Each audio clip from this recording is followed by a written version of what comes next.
Welcome to the Encore Audio Archives YouTube channel. I'm Taper Dave, and this is my channel. I've uploaded hundreds of talks here that I've recorded at meetings in West LA, and I've also recorded conventions starting in 2013. I've got a bunch of those up. And Walt and Mary Murray, the original owners of Encore Audio Archives, started the company in the 80s, and Walt recorded Joe and Charlie's and a bunch of stuff down in Vista, California. My sobriety date is June 20th of 1994. I hope you find something you like, so please like and subscribe to my channel and comment down below. If you want to hear something that I don't have or that you don't see, I'll see that I get it. Anyways, take care and have a great day if you want to.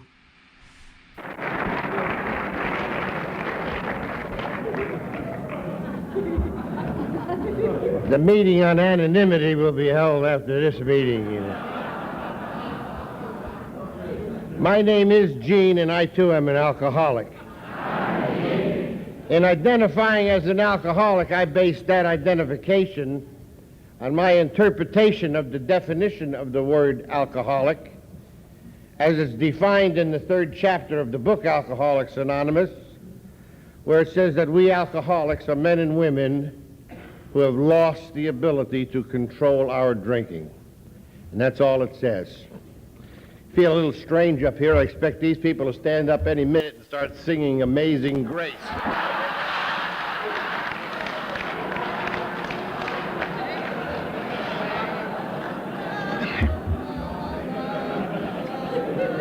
And how often have you looked over at a box like that? Please. I got kids at home, you know. I'm from, somebody asked me where Calistoga is. That's where I live, in a little town called Calistoga. As a matter of fact, there's more people in this room than there are in the little town that I live in. It's like talking to the whole town, you know. And Calistoga is 80 miles north of San Francisco. It's at the north end of the Napa Valley, more commonly known as the wine country. Down here, you make a TV series down here that's filmed in our little town called Falcon Crest. So if you've ever seen Falcon Crest, that's where I live, you know. Not with all them big buck people or anything like that, but in that valley, you know, they call winos connoisseurs up there, you know. It will be very obvious to you shortly that I'm a pretty illiterate guy and I don't have much of an education, and that's really no fault of anybody but myself. I'm just a dumb kid. That's all the hell I ever was. There's no explanation for it, you know. And in every classroom there were smart kids, average kids, and dumb kids. And I was a dumb kid. And so trying to talk intellectual to you or to tell you anything about our illness or our disease would be absurd to me, because I sort of have a strange feeling towards education. I come from the Mark Twain School of Education, you know. Mark Twain once was quoted as saying that he never let schooling interfere with his education. I'm born and raised in the Lower East Side of New York City, and that wasn't exactly Disneyland.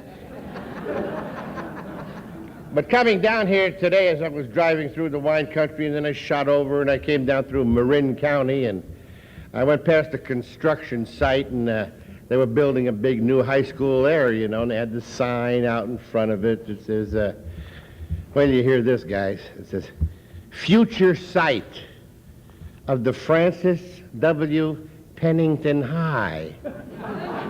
Can you imagine telling somebody that you go to Francis W. Pennington High, you know? I imagine the logo on their football helmets is a canary, you know.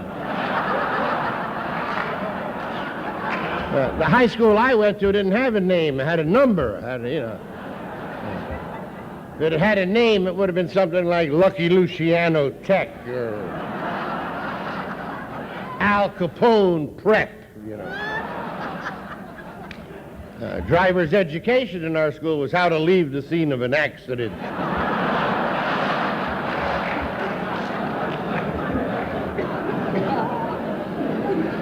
All of which had nothing to do with my later years as a problem with alcohol, but I used to blame it on that. As a matter of fact, I blamed my alcoholism, my unmanageability, on a lot of things before I finally had the courage and the honesty to blame it on myself, where it belonged. I never intended to be an alcoholic, and I don't believe you intended to be an alcoholic. It certainly wasn't a goal or a dream of mine. I didn't write down in the yearbook, that I wanted to be in AA or anything like that. Just somewhere along the line, as it's often been said in rooms like this, I crossed over that invisible line that they talk about into the world of the uncontrolled drinker, and it certainly wasn't by choice. And for a long time, like so many others, I didn't want to be an alcoholic, and because I didn't want to be an alcoholic, awful things became part of my life. Awful things became part of my life. If I was to have the time we were to spend a few days together, I could recount, a blow-by-blow description of what happened. But if I do touch on anything, that might sound like it was rather embarrassing or humiliating, I want you to remember this, if you remember anything. None of it really had to happen, because everything that happened to me after I came to Alcoholics Anonymous. I came here at age 24, wedding white. I had never even had a parking ticket, been in a hospital, been in a jail room, or been threatened divorce, or lost a job, or anything like that. And at age 24, I found myself sitting in a room similar to this, of course not with this many people, hearing the same things that we hear over and over again at AA meetings now, but it made no sense to me. I certainly fulfilled that first sentence in, I think it's the third chapter, or the third chapter, where it says, none of us was willing to admit that we were real alcoholics. And it tells that simply why, because no one likes to think that he is bodily and mentally different from his fellows. And that was me.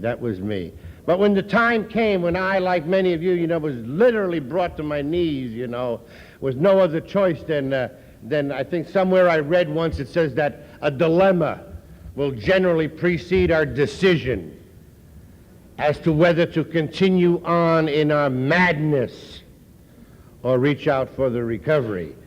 And it was at that time that I, as you, apparently made a decision, and our presence here tonight says that we made the right decision. It wasn't a popular decision. It certainly wasn't the thing I really wanted to do, but I didn't want to continue on in the madness. I still wanted to drink, because like you, alcohol was the most important thing in my life. It was my life. I know that I'm not the only person in this room that shares that belief. Surely there are others of you who sit out here right now, who at some time or another back in your drinking career to exemplify the importance of alcohol had grabbed your head and said, Jesus Christ, give me a drink before I die, fully believing that you were going to die. Normal people don't understand that. They don't understand that. They think we're a little bit weird, when we say things like that, but you know it and I know it, and that's what that dilemma was all about. A dilemma is a strange thing, I asked a school teacher in our group once, I said, Paul, what the hell does the word dilemma mean? I don't even know what it means. And he says, it's when you have the opposite answers for the same question, and both answers are valid.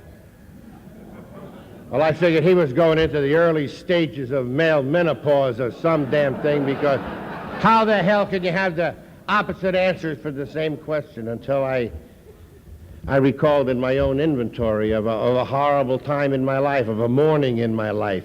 That morning, that time that I had to face, just as there was a time that you had to face. That moment, I guess, where that last bit of honesty that's left in you comes face to face with you, because I remember shuffling into a scumbag of a joint on West Madison Street, which was Chicago's Skid Row, a filthy, rotten, scummy old hole, and I had relegated myself, even though I wasn't 30 years old yet, but there was not even any need for conversation anymore, because all you did was go in there and throw your pennies and your nickels and whatever the hell you had up on the bar, and if it totaled 15 cents, they poured you 4 ounces of some cheap, crappy old wine, certainly not that come from the Napa Valley, I'll tell you that. More like the Pride of Lodi or something like that. And I remember sitting there that morning, and they put that 4 ounces of wine in a 7-ounce paper cup, so you don't spill it all over the goddamn place, and when you drop it, you don't break nothing. And if you're like me, you've done the same thing, and some of you done it at your kitchen table, some of you might have done it in fancier places than Rothschild's. Some of you might have done it in the back seat of your car or in a club or the Elks Club or the VFW. But someplace we've often had to come face to face with that little bit of honest reality that's left. Because I don't come from a school of thought, you know, that shakes their head and clucks their teeth like sick chickens and goes, the poor alcoholic, he's the last one to know it, like hell. I knew and you knew long before anybody else. Maybe not that we were alcoholic because I wasn't ready to concede to that, but I knew there was something different about the way I drank and something bad about the way I drank. And I even had fleeting moments of reality knowing that if I continued to drink like this, things that were going to be very unpopular would soon become part of my life, and I knew that. And I can remember sitting there that morning looking at that goddamn cup full of wine, you know. And every morning guys on Skid Row cry, and if you've been on Skid Row, you know exactly what I'm talking about. Every alcoholic on Skid Row cries the first thing in the morning, because that's the only time, that 24-hour period, that he has to go face to face with reality for not only what he's done to himself, but what he's done to those who still love and care about him, you know. And until you take that drink, you have to look at that. And you look there looking at that goddamn drink, and them tears are running down, mixing with that snot and that sweat. And you look at that friggin' drink, and you know goddamn well it's killing you. You know that. You're saying to yourself, Jesus Christ, if I drink that, it's going to kill me. And yet in the back of your head, something's saying, but if you don't drink it, you're going to die. And that's the opposite answers for the same question. And both of them are valid. If I drink it, it kills me, and if I don't drink it, I die.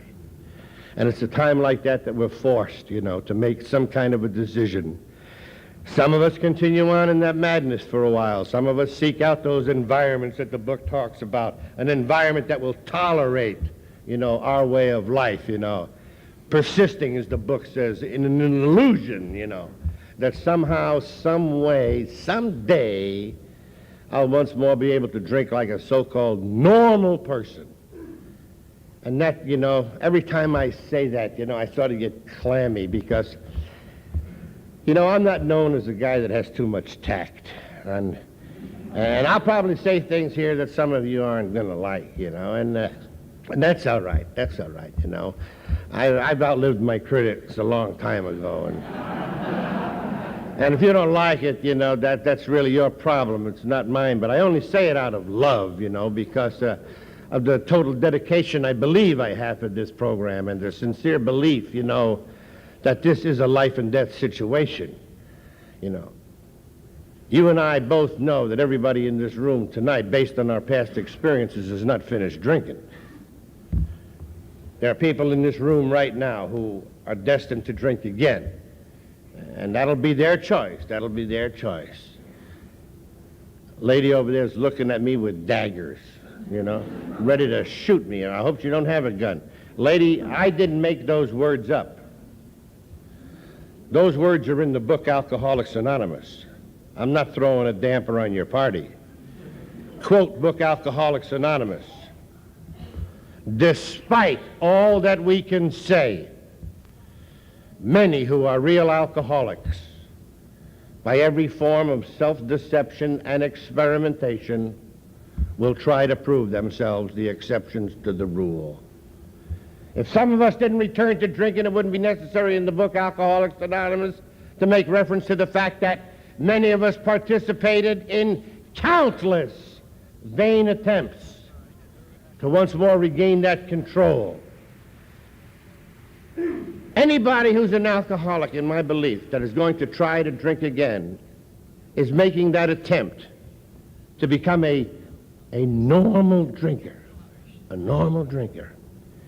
And the sheer insidiousness about that is that how many of us could tolerate the conditions that surround normal drinking?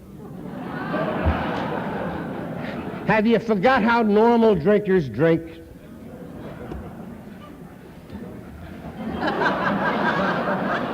I went to dinner with Vince tonight, and I was watching some just at the next table, yeah. Jesus, you talk about frustration, you know.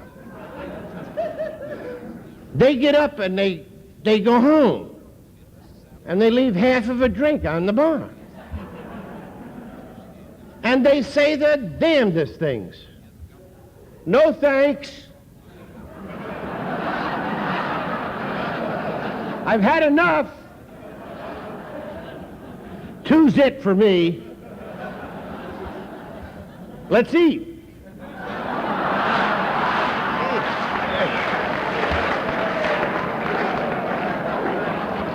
In a way, it's good that we can sort of laugh at ourselves, you know. But what I've told you is the absolute truth. I haven't told you no lie. Some of us are going to die trying to become that. Wow! I get fanatic about that, and that fanaticism gets me in a lot of trouble sometimes, you know.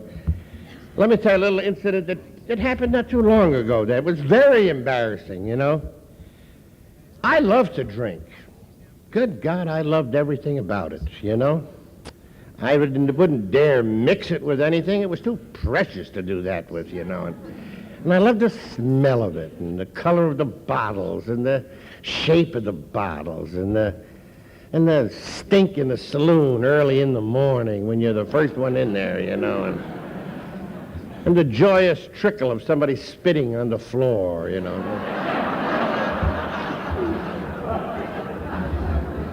And it hurts a little bit that I don't drink. I think of it at times, but of course I've totally accepted the fact that it's not for me, but fond memories abound with drinking. So when I run into incidences, sometimes I get a little sick. I was coming back from Atlanta not too long ago. I've been there on an AA function for the weekend, you know, was on a big high, having a hell of a lot of fun, and then all of a sudden, Sunday afternoon comes, you know, and the balloon bursts, and you're back to normal, and you go to the hotel, and you sleep Sunday night, and Monday morning you get up to take the plane back to reality. And I got on the plane at 10 after 7 in the morning, and I had to sit way back in the smoking section because I got there late. And I had the aisle seat. And pretty soon a great big guy came in. He was from Texas. He had one of them big belt buckles on, you know, and he sat in by the window, and he didn't say nothing to me except, you know, like, you know. Well, the plane hadn't been up in the air 5 minutes, and here comes Come Fly With Me, you know, down with her little cart, and she says that one thing that nobody ever said to me when I was drinking. Nobody in my life at 10 minutes after 7 in the morning ever said, would you care for a drink? It was usually, Christ, are you drinking this early? She said, would you care for a drink? And I said, no, thanks. I said, but I'd like some coffee with sugar. So she started to fix it up, and then she said to Tex in there, she says, how about you? Would you like a drink? And I just sort of listened, you know, and he says, give me some coffee and sugar, too. Huh. Then right away, that sick, perverted mind of mine, you know, went to work, and you know, this guy's an alcoholic.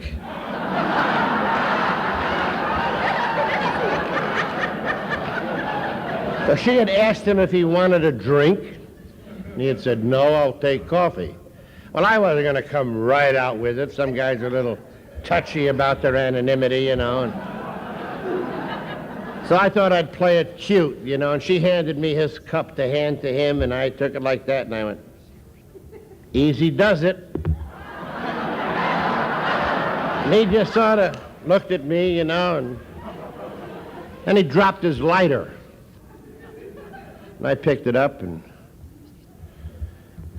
I said, first things first.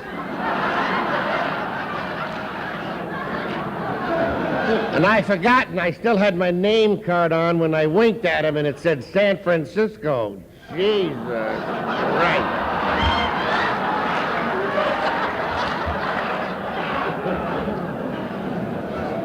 And he just put his coffee down. He says, you all trying to tell me something?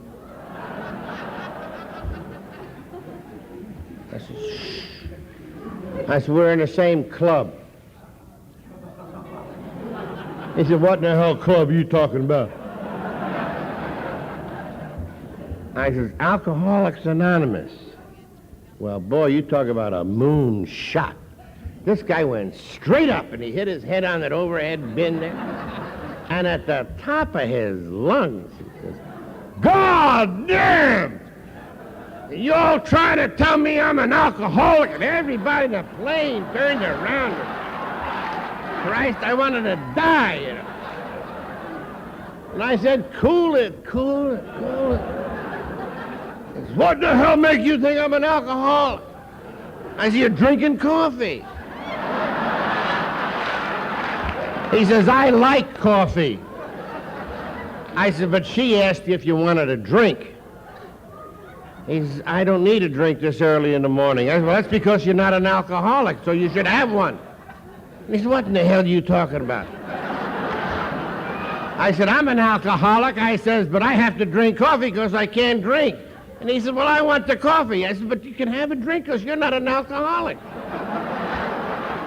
I said, if I wasn't an alcoholic, I'd have a drink. I said, man. He got the hell up and walked away from me, you know. And that's how sick I get sometimes, you know, right? It's embarrassing as hell, you know. It's embarrassing.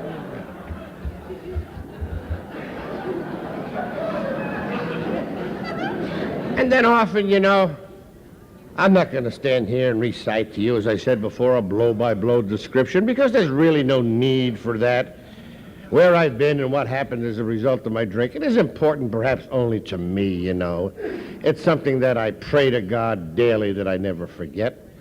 And I totally accept the fact that I'm only one drink away from being back there, if I'm lucky. If I'm lucky, I'll be back there, you know.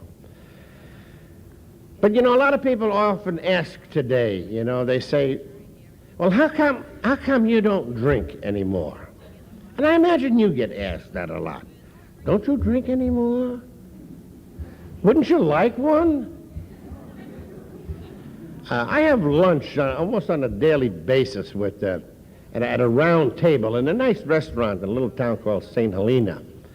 And it's one of the places where a bunch of us who just seems to eat there all the time, and we have been for 15 years, you know. And I'm the only member of AA at that table. As a matter of fact, I'm the only member there at that table who's not actively engaged in the wine business. Most of these guys are vintners, tasters, or some facet of the wine industry. And once in a while, they'll have a guest come in who sits down at the table with us, some guy from France or someplace like that. And inevitably, as these guys usually bring their own bottles, you know, they call that corkage, and they can bring their own private blends, and they pour it out and all of that. And it becomes very noticeable, of course, that I'm not drinking there. And usually the strangers ask that. They say, aren't you drinking? And I say no, and they say, why? Why? Oh, I usually parry that off with some silly thing. Well, I'm going to the dentist this afternoon, or I forgot my bottle, or some crap like that. And then there are times when I really wanted to tell them, you know. But because of my lack of education, I've always had a difficult time explaining, you know, why I don't drink anymore. And why I don't drink anymore hasn't got anything to do with AA, to tell you the honest to goodness truth. And it really doesn't have anything to do with the fact that I accept that I'm an alcoholic. I know why I don't drink. I know that very definitely in my mind. And I even know how to explain it now, where at one time before I couldn't explain it, you know. How I learned how to explain it came about in sort of an interesting way, and it was ironic that it had something to do with beer. About, I don't know, 10 years ago, I guess this was, I was in Stockton, California. Now, Jesus, that's enough to make you drink right there, you know. You ever been in Stockton? That's like being in an empty paint can, you know. And I was there to participate in an AA activity that Saturday night. It was the anniversary of AA in Stockton. And let's face it, the most exciting thing you can do in Stockton on a Saturday afternoon is go through the work clothes department of J.C. Penney's. So I was holed up in the motel watching one of them Saturday afternoon classics. Shirley Temple Makes It with Godzilla or some crap like that. When all of a sudden a commercial came on. And I know most of you in this room have seen this commercial. It was filmed because I researched it because it made such an impact on me in San Francisco Bay. And it was filmed on one of them nice days that we occasionally have up there in October or late September. And all the little sailing boats were out on the bay, looked like a bunch of little butterflies flitting around out there, and the sun was down ricocheting off the bridge. Just a fantastic sight. And they zoomed in with the camera on one of these sailing schooners, and it showed a bunch of young lads running around the deck of this 26-footer, 32-footer, and they had cut-off blue jeans on and funny little hats and weird T-shirts, and they were swinging on the lines and dropping into the bay and diving off the yard arms, just jackassing around having a big old time, you know. And then the punchline for the commercial came on. And it said, you only go around once. Grab all of the gusto you can. And I didn't know what the hell gusto meant. And I went out to the desk and I asked the guy at the desk if he had a dictionary. And he gave me a dictionary and I looked up the word gusto. And it says, are you laying an egg or what the hell are you doing?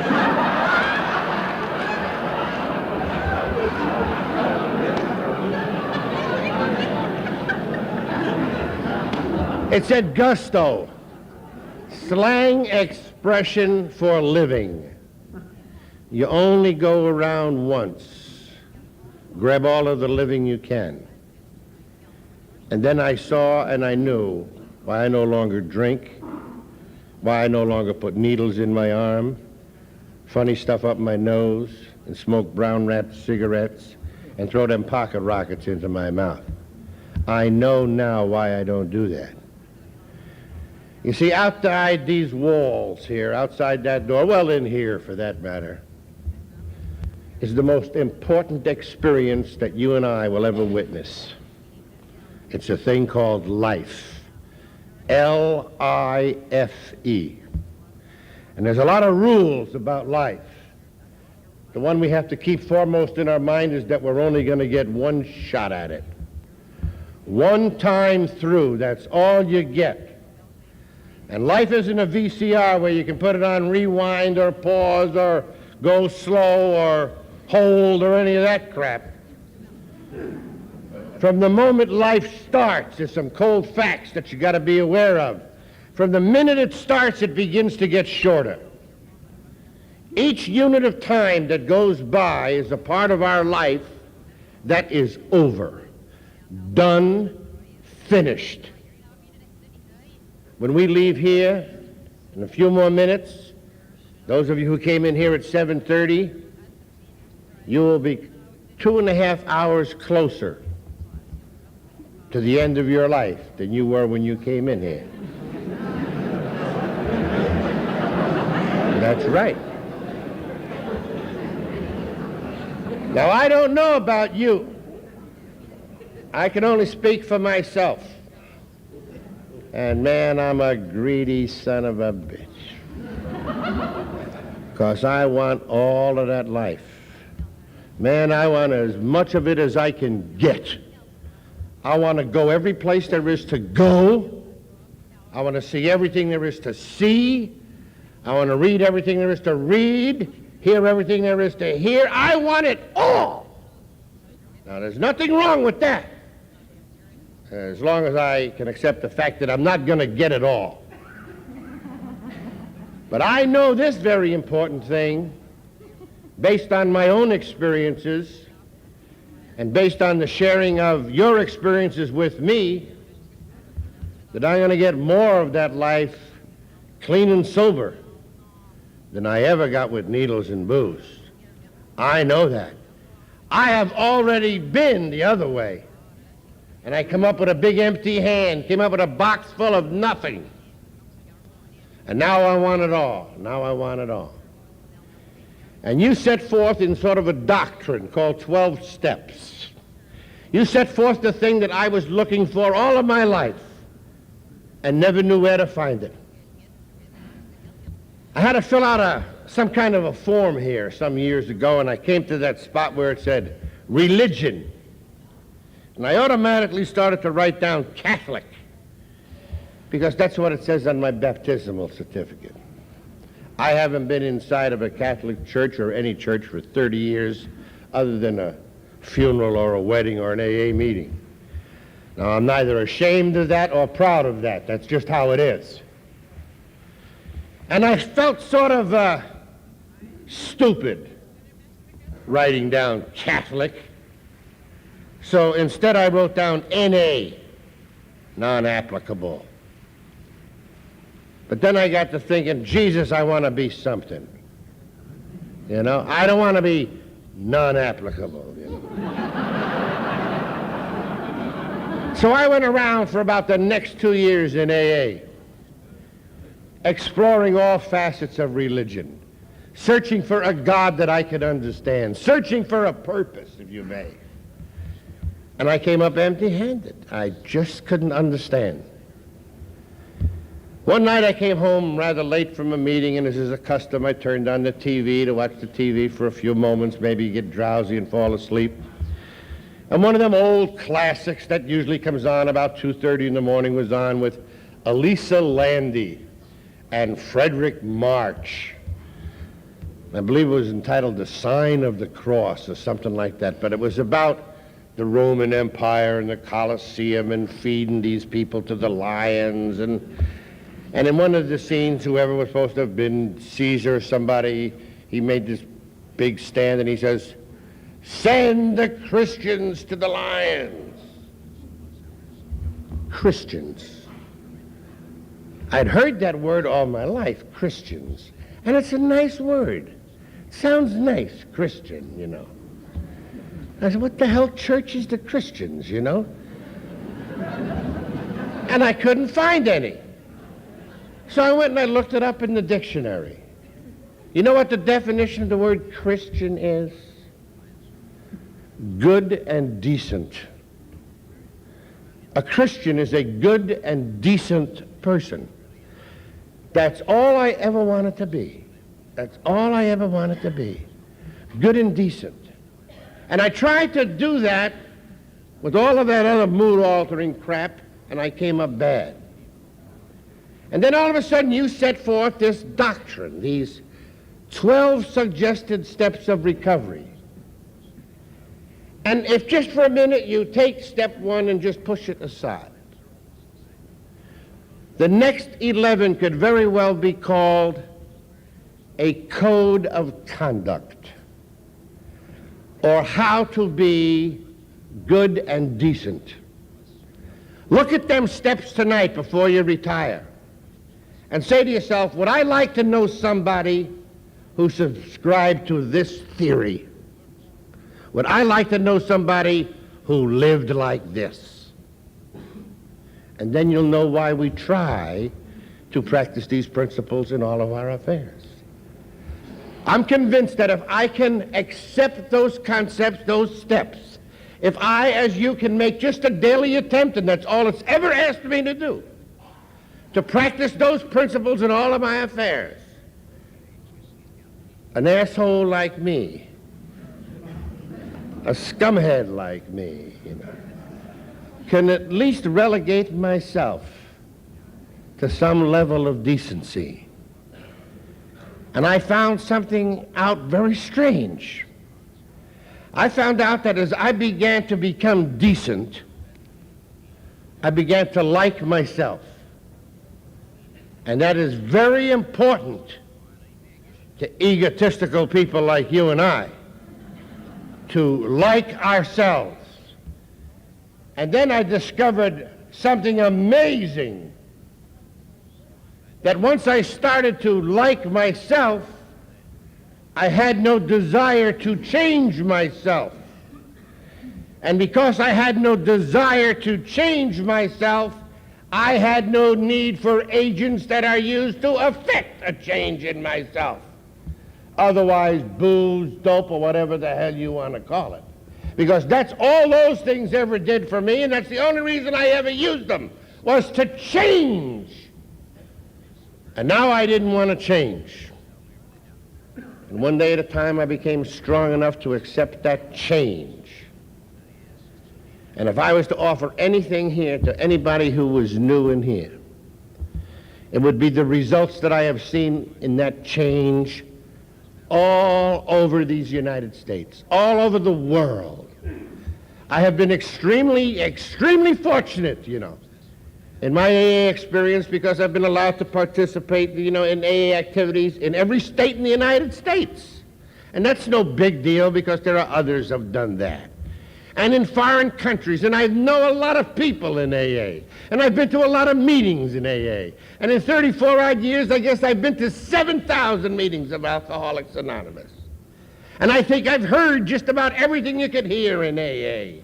I don't think we could discuss the steps or the concepts or the traditions or anything else in here where I wouldn't recall a similar discussion. I don't really think that anybody's story could be that unique that I wouldn't recall something similar somewhere in the back.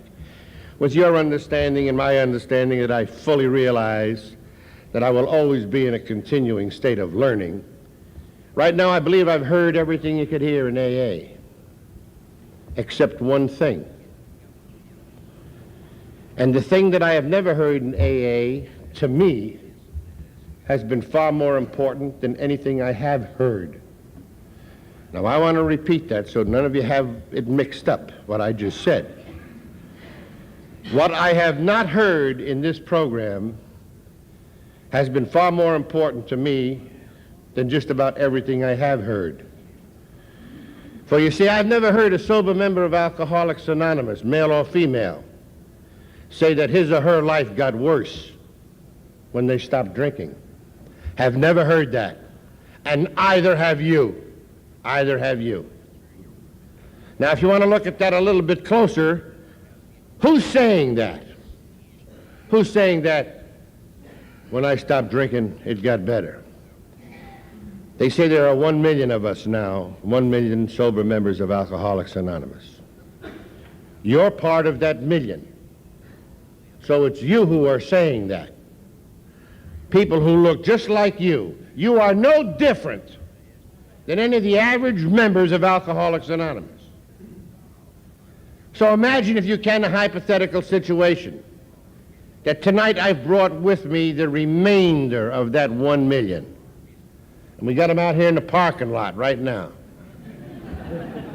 We're going to bring them in here one at a time. And we've asked them to answer only one question. Did your life get better or worse when you stopped drinking? Is there anyone in this room so sick,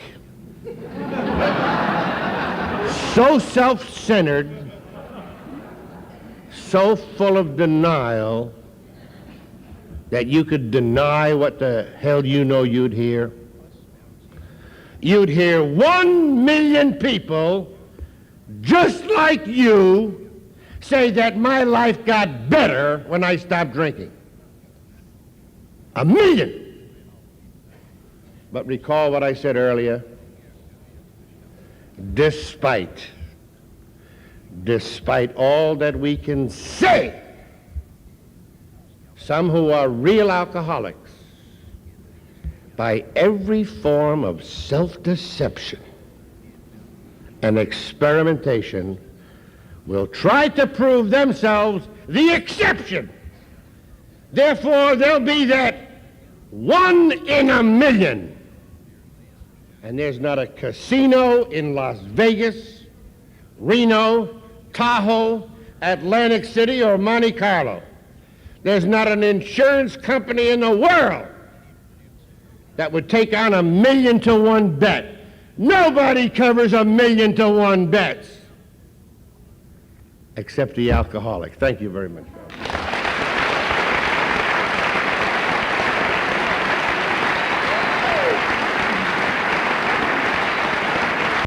Turn the tape over now, please. Okay, the first 10-minute speaker is Matt F.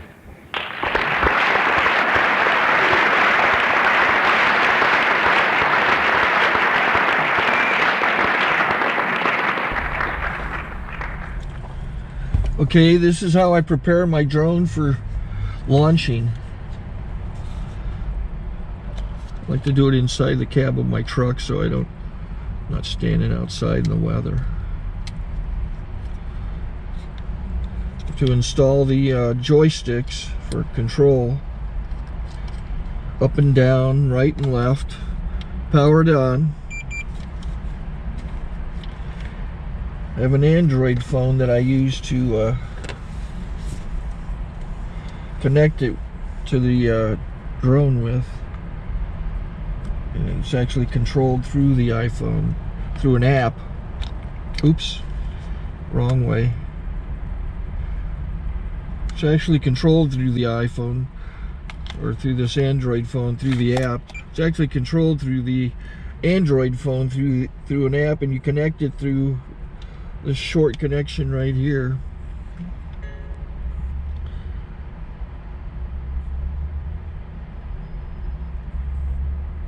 Remote control connected. Remote control's connected. So I pull out the drone. I have to extend the legs. Long legs extended first, then the short legs. Remove the gimbal protector. Set that aside, then power it on one short burst and one long burst. I lay it down. So I have to go to calibrate. So the drone's not connected yet. It shows you here as this drone gets disconnected, even though the remote's powered on. So the drone has to establish it's connected. So I go into the app to calibration mode. First I'll calibrate the remote controller. Start calibration. Out, in, out, in, up, down. And then this little wheel is to control the gimbal. So it's calibrated. Go to gimbal calibration, start calibration, and then it calibrates the gimbal. I don't know if that shows up. The gimbal's moving all over the place. Changes, you can see it on the video. And I'm calibrated to take off. It's acquired 7 satellites at the moment. There are 26 satellites up in the sky, which it has to acquire before you can take off. So it's connected. It's got enough satellites. This is white. I can go to press this little arrow button, swipe right to take off, and it would start the motors if I slid this to the right. But I'll wait till I get outside. Don't want to do it inside.